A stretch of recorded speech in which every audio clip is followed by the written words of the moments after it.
خوش نصیب تو وہ ہیں جو 5 گانا نماز ادا کرنے کے بعد تہجد بھی قضا نہیں ہونے دیتے، سجدوں سے اللہ کے حضور حاضری پیش کرتے ہیں۔ سب سے زیادہ بندہ اللہ کے اس وقت قریب ہوتا ہے جب سجدے میں سر رکھا ہوا ہوتا ہے۔ انسان کے اشرف اعضاء اس کے سر میں ہیں، بولنے کی قوت زبان سر میں، دیکھنے کی قوت آنکھیں سر میں، سونگنے کی قوت ناک سر میں، چکھنے کی قوت زبان سر میں، سننے کی قوت کان سر میں، سوچنے کی قوت دماغ سر میں، اور سر مالک کے در پہ۔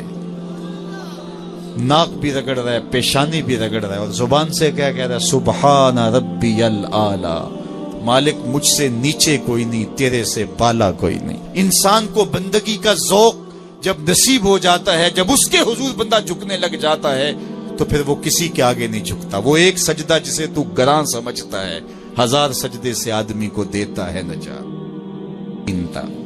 آب و دانہ بند نہیں کرتا، سورج کو حکم نہیں کرتا کہ اس کے آنگن میں روشنی نہیں پھیلانی، چاند کو نہیں روکتا کہ تیری کرنیں اس کے ویڑے میں نہیں پڑنی چاہیے، بلکہ اللہ جب کسی سے ناراض ہوتا ہے سجدوں کی توفیق چھین لیتا ہے۔ سجدوں کی توفیق چھن گئی تو پھر سمجھو اللہ ناراض ہے، اللہ راضی نہیں ہے۔ اور اگر سجدوں کی توفیق نصیب ہو جائے، کسی نے واصف علی واصف مرحوم سے پوچھا تھا کہ کیسے ہمیں پتا چلے گا کہ ہماری نماز قبول ہو گئی ہے، تو انہوں نے کہا تھا ایک نماز کے بعد دوسری عطا ہو جائے تو سمجھ لو پہلی قبول ہو گئی ہے۔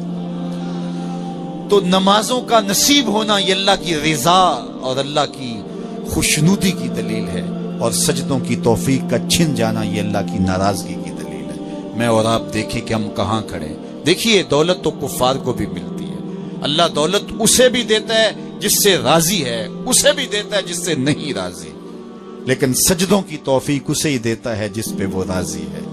تو 5 گانا نماز شعار زندگی بنا لیجئے، نماز قضا نہ ہونے پائے۔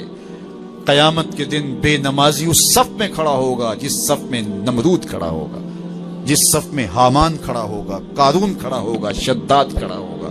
مجھے بتائیے ہم میں سے کوئی یہ گوارہ کرتا ہے ہم اس صف میں کھڑے کر دیے جائیں جہاں دشمنان خدا کھڑے ہوں؟ آج کوئی نماز پڑھے یا نہ پڑھے، حشر کے دن حکم ہوگا کہ اللہ کے حضور سجدہ کرو۔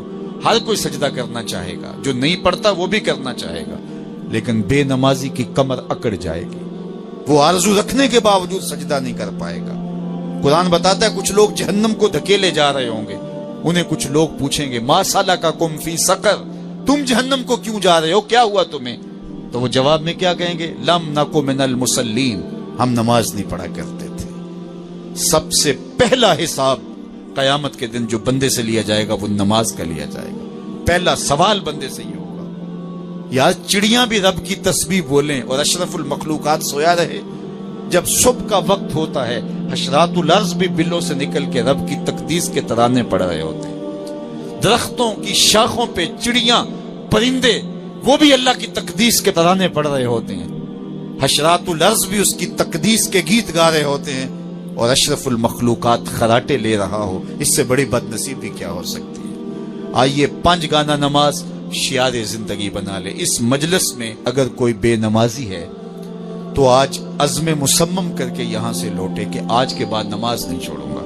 اور اگر آپ 5 گانا نماز کی عادت رکھتے ہیں تو آپ کو مبارک ہو، لیکن یہ عزم کر کے جائیے اپنے گھروں میں، اپنے اعزاء و اقرباء اور اپنے دوستوں میں اس زور سے تلقین اور تاکید کریں گے نماز کی کہ وہ پکے نمازی بن جائیں گے۔ بندہ بندگی سے سجتا ہے، زندگی آمد برائے بندگی، زندگی بے بندگی شرمندگی۔ اگر زندگی میں بندگی نہیں تو زندگی کے پلے ہے کیا؟ علماء نے لکھا ہے کہ یہ سارے درخت حالت قیام میں ہیں، چوپائی حالت رکوع میں ہیں، مینڈک تشہد میں ہیں، اور حشرات الارض سجدے میں ہیں، اور انسان اشرف المخلوقات ہے۔ اس کی عبادت میں درختوں کا قیام بھی رکھا گیا، اور رکوع بھی رکھے گئے، اور سجدے بھی رکھے گئے، اور قعدے بھی رکھے گئے، اس لیے تاکہ اس کی عبادت تمام مخلوقات کی عبادات کی جامع بن جائے۔ لیکن اس کے باوجود اللہ کے حضور سجدہ ریز ہونا پسند نہ کرے تو بتائیے کیسے رحمتیں اس کے اوپر اتریں گی؟